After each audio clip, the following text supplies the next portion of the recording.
السلام عليكم ورحمة الله تعالى وبركاته.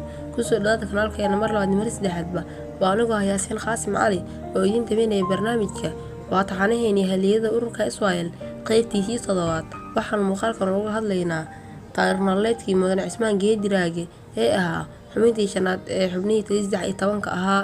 inta aan muuqaalkan guud galin fadlan subscribe saar channelka laagtana taabo siina share gareey.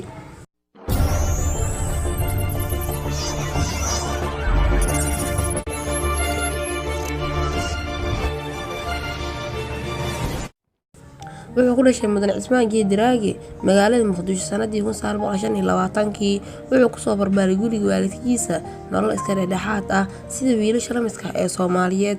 yaraantiisa ayuu bartay Qur'aanka Kariimka ah iyo mabaa'idda diinta Islaamka. markii uu weynaaday gaarayna xilligii ku habboonaa wuxuu ku biiray iskuulka hoose ee Talyaaniga wuxuu bartay luqadda Talyaaniga ilaa uu heerka gaaray wuxuuna u leexday arrimihiis khaaska ah taas oo uu ku jiray waqti dheer si uu u waasiciyo nolosha dadkiisa wuxuuna jeclaa dadka shaqeeya dadaalana. kadib naftiisu waxay jeclaysay ganacsiga wuxuuna iibsaday gaari uu ku kala daaburi jiray badeecooyinka isagoo kala geyn jiray magaalooyin kala duwan. wuxuu ku jiray xaaladaasi isagoo ku hoos noolaa dhibaatada gumaysiga kaas oo waddanku gacantiisa ku jiray una diiday muwaadiniinta xuquuqdooda iyo in ay ku intifaacaan kheyraadka waddankooda. Cismaan Geediraage wuxuu noqday xubintii shanaad ee ka midka ahayd xubnihii 13 ah ee aasaasay golihii midnimada dhalinyarada Soomaaliyeed. wuxuu hagaajiyay shaqadiisa si go'aan leh iyo niyad wanaag iyo in la koryeelo sharafta dadkiisa wuxuuna la wadaagay walaalihiisa ka meel dhalinta ujeedada koowaad ee ah aasaasidda golahan.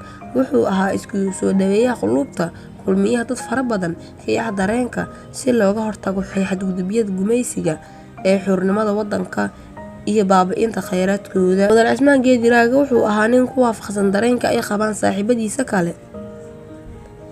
kadib markii uu maqaadiirtu kulmisay asaga iyo saaxiibadiisa una arkay go'aankooda kaas oo ahaa in la gaaro meesha ugu dambeysa kadibna degdeg ayuu ugala qayb qaatay si ay faan ugu noqoto ka qayb qaadashada shaqada wanaagsan ee waddanka loo qabanayo.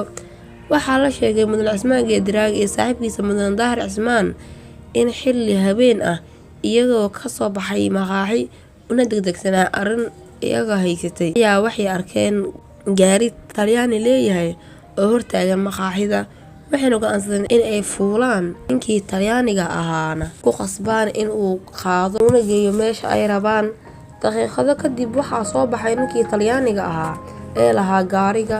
kadib markii uu arkay labada nin ee gaariga saaran ayuu aad u xanaaqay wuxuuna yidhi iiga dag gaariga looma ogola dadka madow in ay fuulaan maxaa yeelay way wasakheynayaan. balse dhag jala umaysan siin waxayna ku adkaysteen go'aankoodii ahaa inuu kaxeeyo isna wuxuu ku adkaystay inay lugeeyaan. dheeraaday murankii u dhaxeeyay ilaa uu ku soo baxay nin booliis ah. arrintii waxaa loo gudbiyay ninkii xukumayay magaalada wuxuuna soo saaray amar faraya xuudi oo ah ninka gaariga leh inuu u hogaansamo rabitaanka dadka dhammaantooda isagoo aan kala soocayn ama ka tago waddanka gaarigana lala wareego.